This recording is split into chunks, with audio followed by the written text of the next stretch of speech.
L'Ociprocom a décidé ce jour de rompre avec le silence, d'en finir une fois pour toutes avec cet impérialisme, ce machiavélisme entretenu en milieu professionnel et qui aurait pour but de refroidir la liberté d'un vrai syndicalisme axé sur la défense des droits des agents. Et c'est au cours d'une assemblée générale dite de clarification que M. Makaya et les siens ont choisi d'éclater les dessous d'un syndicalisme de copinage. Nous avons appris, et par nos amis syndiqués qui étaient dans cette salle, que le SINAPAP aurait tenu une assemblée générale dont l'objet c'était de vilipender le Ciprocom.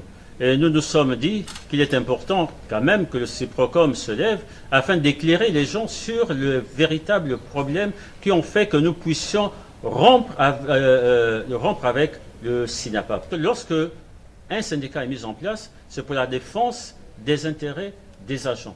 On ne peut pas faire du syndicalisme pour défendre une administration.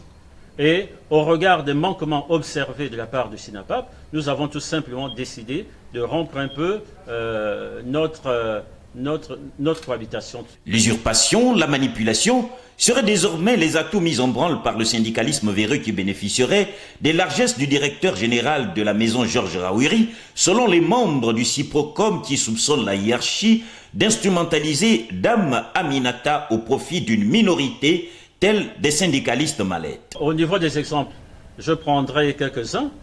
Il y a la création de la mutuelle à Radio Gabon et Gabon Télévision.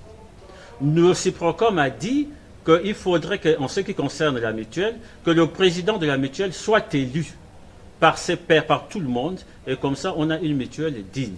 Mais le Ciprocom, le SINAPAP, n'a pas vu ça de cet œil. D'où Mme Aminata, elle s'est autoproclamée présidente de la mutuelle, ce qui était contraire à la vision du Ciprocom. Deuxième exemple, elle est allée dire que le ministre leur aurait donné instruction de fédérer tous les syndicats. Mais le ministre n'a jamais donné instruction de fédérer les syndicats. Le ministre, au cours d'une séance de travail, avait dit « Pourquoi ne vous mettez-vous pas ensemble pour mettre en place une fédération ?» Elle m'a appelé, j'ai dit « Ça ne dépend pas de moi, président du Ciprocom.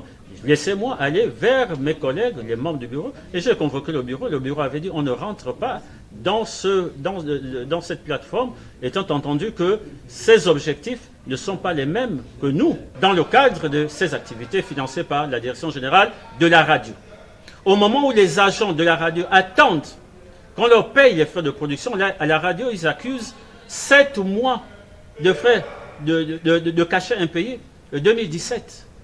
Au moment où les agents attendent qu'on leur paye les frais de production, qu'on leur paye les cachets, voilà le DG de la radio qui prend dans la caisse de l'État de l'argent qu'il donne aux syndicats pour aller effectuer ses missions, ses activités. À cette allure, la brûlure du torchon est loin de s'arrêter. Le climat se dégraderait de plus en plus au sein de la chaîne mère où plusieurs agents, notamment les rescapés de la défunte Canal 7, implorent chaque jour une intervention divine.